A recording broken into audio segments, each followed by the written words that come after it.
I heard about it probably about halfway through last year, and it was initially described to me by some of my friends as sort of like that missed connections page on Craigslist that was just assigned for like whole cities. So people would say like, I saw you on the subway and like you looked at me, but it was just condensed to our school community.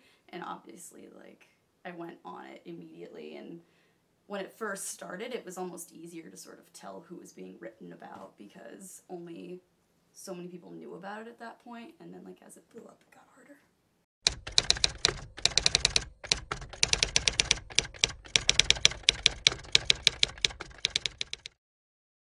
It's in my top sites on my internet browser. Like, so my computer, when I open it every time, it's like, I know what you're gonna do. You act like you're gonna check your school email, or like you're going to maybe go and do like work for a class or something. No, you're going to check ICU Hampy because for some reason you feel like you feel like if you don't check it enough, you'll miss something awesome. But then every time you go on it, it obviously does not rise to your expectations. I think that ICU Hampy is fun for those who are included as long as it's a positive message, but there are so many people who don't get written about or who get written about negatively that it can't be good for everyone. I used to check it like every day when I first found out about it, because it was kind of like romantic, I guess. It was like, oh, people like each other, you know? But I think it kind of lost its charm because it got kind of drama-y with all the responding and stuff. I only check it like once a week now. So. Don't just make people be like, oh, I see you happy is a total joke. Well, I mean, it kind of is. It's a big farce satire. It's like, you see a hot person on the bus, you're like, I see you happy, or I see you cute girl on the bus. Like, clearly she's either not going to know that you're talking about her, or everyone who's ever been on a bus wearing a light blue raincoat has been on the bus and will know that it's writing about them. I wrote one about James. We've all written things about each other. Yeah. I haven't written any. Rather. Really? Not yet. I was going to, I write and tons. then I didn't.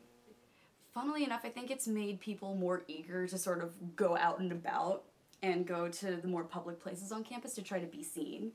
And I think that's kind of worked in tandem with another Hampshire website called Hampshire Threads, which is sort of like the sartorialist, but just for Hampshire students. So like you want to go out, you want to look good, so that if you're wearing like a particularly stunning article of clothing, Hampshire Threads takes a picture of you, or like someone on ICU Hampy notices you, and like you meet your future spouse that way, something like that. There's like a lot of like cries for help on there. Like you I don't know. Mm-hmm. I forget what it's called. I've seen it like twice or something. But there's like, if you like go through a page or whatever, there'll be like one person being like, oh, I'm fat and ugly and everyone hates me and I get no love on here, so you know. Life.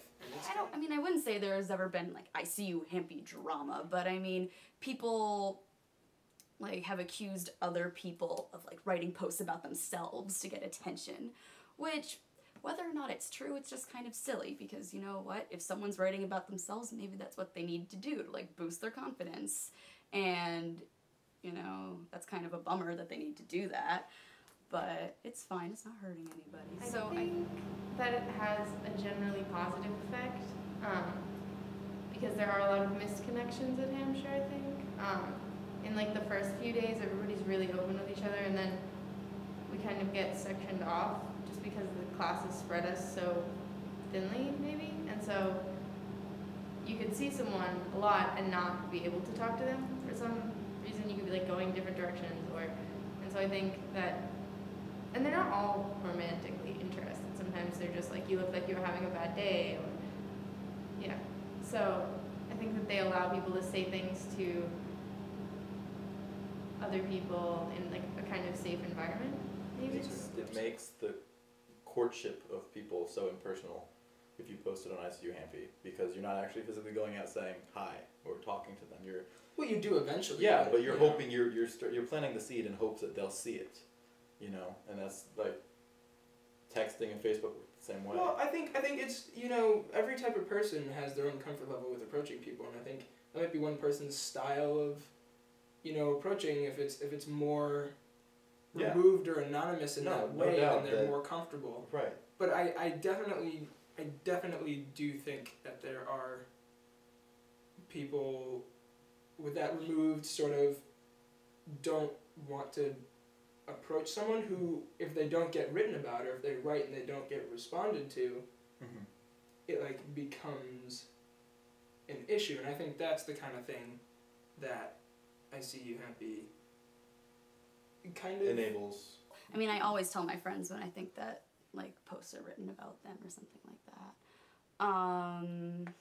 And I know, well, in the case of two of my friends, one of them was having like a really bad day and she went to talk to our other friend, and then later that day the friend that she had gone to talk to wrote this really, really sweet post about her on ICU Hampy, because I mean, a lot of people don't really want to do like the big like mushy like you're my friend and I love you and you're beautiful speech in front of them, because that's awkward. So she used the website and she was like, you're beautiful and like tomorrow's gonna be better and like I was so happy to see you today, yada yada yada. And like I thought that was just like, oh, the nicest thing to do, because I wouldn't like it if someone like gave me this outpouring of kindness right in front of me. I would rather read it on a website, which says something about me, but I'm not sure what. I think it's becoming kind of like a connection to hook up with people, or like, you know, like a Match.com situation maybe, where you put out what you think of someone and then they can respond or not. And I think that I liked it better at the beginning of the year, before everybody was like trying to hook up with each other, where it's just, hey, I think you're pretty, or like, you know, you were having a bad day, or nice shoes. And I think that then things were getting said without, you know, because you don't have everybody's contact information, so I think things were getting said to the people that they needed to get said to, but now it's like, kind of like, everybody's like, I need to use this to fall in love, find my person. It's like, I don't know, might not read it. Yeah, and I mean, like, is it good for the community? I don't know if it's good for the community. I don't know if it's bad, but I don't know if it's. It might not have a I think direct negative impact on how Yeah, we go I about mean- life, but it definitely doesn't help progress us as a community.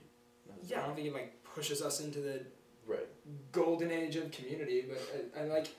I don't know. I've heard cute stories and I've heard really bad stories about what could happen with ICU Hampy. So I think it's I don't think it's good, but I don't think it's like bad. It's an outlet for people to. It's an outlet, exactly. outlet. It's a place for miscommunications. Right. And without that outlet, there will be, like you were saying, there will be other things that might not be as safe or helpful. True. To vent and Holla.